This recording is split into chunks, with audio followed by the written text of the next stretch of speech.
Ontario and New York Summer Fun Station, yes, FM of Monsters and Men 840. Sunshine here is 65 or 18. Dr. Hoffman is here from SUNY-Canton. Now, you're the acting president. What does the acting president do versus the full-on president in SUNY-Canton? Acting president simply means that I can apply for the position should I want to, and haven't made that decision yet. Right. But we're beginning our national search in August for a president. So that's SUNY's commitment to an individual, separate president for SUNY-Canton. Now, what type of person does SUNY-Canton want to have for president? It's two phases, though. Phase one is this year. This year we need to do some healing. The fact that we had the single president running two campuses, a lot of people were hurt. SUNY-Canton has a very loyal faculty, staff, and alumni, and they really sent them reeling. This shared, what they call the shared presidency. So that's been undone. The fact that I've been appointed as acting, I think, is a commitment from SUNY that we're going to have our own president. And the fact that I'm acting is also saying, they think that they have somebody who could indeed be the president. But we're going to do a full national search, including a search firm. Okay. Now, what are you sharing with SUNY Potsdam these days? Right now, we're sharing our vice president for administration and business affairs, the chief financial officer, and we're sharing a lot of the back office operations, things that we both do in common, purchasing, HR. So why have two offices that are doing basically the same? And again, the 10-mile separation, it really works. So people can work on both campuses. This doesn't really affect the students, though. This is more of an office sharing situation, right? It's going to affect the students because we're going to have more effective service. Okay. And SUNY's commitment is all the money that's saved by shared services gets reinvested into academic and student services, period. You cannot reinvest it into any kind of administrative parts. So the savings will go back. And so ultimately it does impact the students because they're going to have a more effective and efficient program, and they're going to actually get some additional monies into their programs. Now, what's new at SUNY-Canton this coming school year? I think the biggest thing is we're looking for enrollment management. Okay. We're trying to find out what the right size for SUNY-Canton is and who are the right students for SUNY-Canton. So we're looking to increase our quality, but at the same point, we want to maintain our accessibility. I mean, that's who we are at SUNY-Canton. We still get a large number of first-generation college students. Right. So we still want to make sure we serve all those students, but we also want to make sure that when we bring them into a program, they can succeed in that program. So basically, we're going to look to raise the retention rate and ultimately the graduation rate in all of our programs. Now, you've had rises the last couple of years in enrollment. Is that the trend again this year too?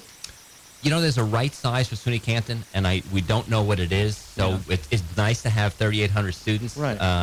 It gives us some comfort as far as our budget and all. But at the same point, we want to make sure that we're not overfilling one of the programs and ignoring others.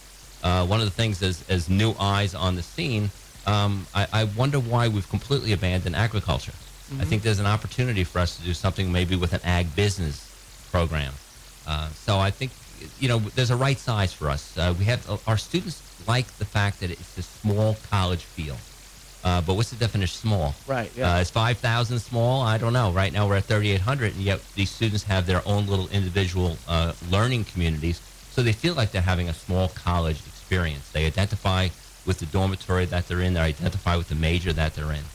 Do you have enough housing to keep up with the expansion? We do. The Grass River Suites is our newest residence hall. We don't use dormitories anymore. Right. You and I were in dorms. Dorms, not dorms. Yeah. Now it's residence halls, and they're full. But we're also looking to improve the programming in the residence halls. And so we have some quite a number of triples where students 3 to a room. I'd like to see those come down a bit. I'd like to have 2. It's hard enough getting along with one roommate, but trying to get along with 2 roommates, a little more of a challenge. Yeah, because you get students from different backgrounds and different lifestyles and put them all together, and sometimes they gel and sometimes they just don't. That's true. So we do have the room. We have about 1,200 beds. Okay. Now, as far as the school itself, dealing with the general public, not necessarily students and commuters, but the Canton region. I mean, is there improvement that needs to be done there to kind of, be more of a part of the community? Well, we actually have a very, very good town-gown relationship between us and the village of Canton, the town of Canton. We have a bridge that goes right from the campus into the village. We have a wonderful relationship between our university police and the local law enforcement agencies, and we work together if some of the students do find themselves in some trouble in town. The big program that we have now is we're requiring a lot of service of our clubs and fraternities and sororities. So, for example, they're working the soup kitchen at the local church. I think that's what you need to do. You need to connect with the community. And we're doing this wind turbine project right now. We brought the community in right away. If you look at the letter of the law, we don't really have to bring them in till the end. We brought them in since the very first sit down. I mean, there's some great services you've got on campus that are available for the public, but the public doesn't always use it.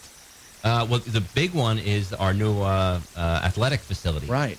So people in the area can actually sign up and join the health club. It works for us because it gives us some income, and we take that money and give it to student workers who are manning the fitness room.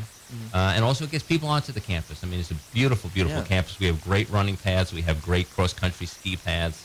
I like the fact that the community comes to the campus. The other thing is we are the home of the St. Lawrence Law Enforcement Academy, where we do all the training for all the police officers in St. Lawrence County, and we're going to actually increase that, increase the number of spots for cadets, and also we're going to do some in-service training for police officers that want to take that sergeant's exam or the lieutenant's exam.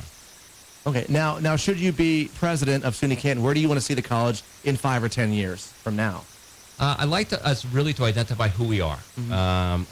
What do we do best? We have our largest program on campus right now is criminal justice and criminal investigation. Good fit for us. Those are both Bachelor of Technology programs. But we have some wonderful associate degree programs. And as we move to the 4-year programs, I think some people started saying, well, once we get all the 4-year programs, the 2-year programs will go away. But I think that's who we are at Canton. So I think we're going to try to find out who we are and identify what is our niche. And as I said, that's why I talk about bringing some ag program back and looking at the technology. Our allied health field are fantastic. The nursing programs and our physical therapy assistant programs are just wonderful programs. Do you think 5,000 students is where you want to be in 10 years? Or is that too much? It might be. I think Potsdam is 4,300, and they're sort of considered a nice-sized school. I think we're going to settle in on a number on our own. 3,800 is nice. We may drop a little bit. That may be even better. As I said, we can maybe get some of those triples down to doubles in our residence halls. But then at the same point, if we're getting jobs for all of our students, we can find our niche. That's the important part. It is very key. Well, thank you for coming in today. Well, I appreciate it. Thank you for coming by today. Have a great day. It is 8:47. This is Britney Spears on Yes FM.